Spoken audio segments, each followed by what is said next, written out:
Today we talk about how can you enable light mode on your Zello app. We're going to figure out the solution or know how you can do that on your app.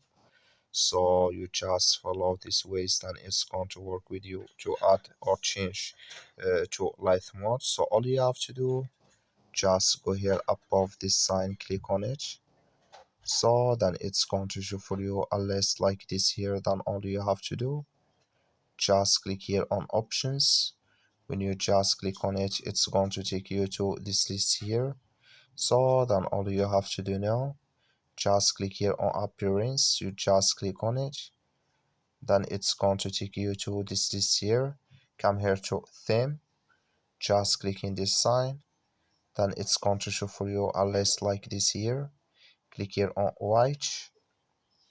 So then here automatically it's going to change with you here to white mode like you see on your Zello app.